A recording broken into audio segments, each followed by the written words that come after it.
आता ह्याच्यामधल्या ज्या तरतुदी आपण केलेल्या आहेत की हे कोणाकोणाला लागू होणार आहे, हे इंडिव्हिज्युअल माणसाला तर लागू होणार नाही असं तुम्ही सांगितलं, एका व्यक्तीला तर लागू होणार नाही सांगितलं. मग एखाद्या व्यक्तीला लागू होणार नाही तर 7 वर्षाची शिक्षा कोणाला? मी त्या संघटनेचा सदस्य आहे, समजा मी ज्या संघटनेचा सदस्य, एखाद्या दहशतवादी संघटनेचा सदस्य आहे, तुम्ही एका माणसाला तर लावणार नाहीये, मग तुम्ही शिक्षा लावणार कोणाला? 7 वर्षाची सजा तुम्ही देणार आहे कोणाला?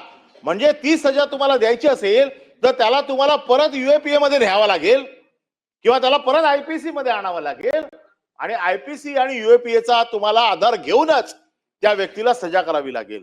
मग ज्या गोष्टीमुळे तुम्ही सजा करणार आहात तो कायदा आता अस्तित्वात आहेच ना.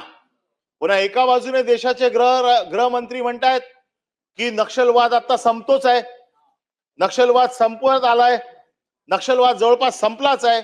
आणि जर मग नक्षलवाद संपलाय, देशाचे गृहमंत्री सांगतायत की नक्षलवाद संपलाय, तर मग ह्या बिलाचा उद्देश काय? मग हे बिल कशासाठी आणलंय? मग तुम्ही एका बाजूने मान्य करताय की दहशतवाद संपलाय, दुसऱ्या बाजूने तुम्ही बिल आणताय. या बिलाचा उद्देश सांगताना तुम्ही हेच सांगितलंय की नक्षलवादाशी संबंधित, माओवादाशी संबंधित.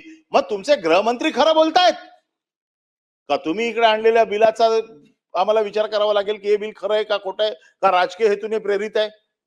बिल जर तुमचं दहशतवाद्यांच्या विरोधात असेल, माओवाद्यांच्या विरोधात असेल, देशविघातक कृत्यांच्या विरोधात असेल तर आमचं त्याला समर्थन आहे. परंतु त्या बिलाच्या आडून राजकीय अजेंडा जर त्याच्यावरती चालणार असेल तर त्याच्या विरोधात आहे.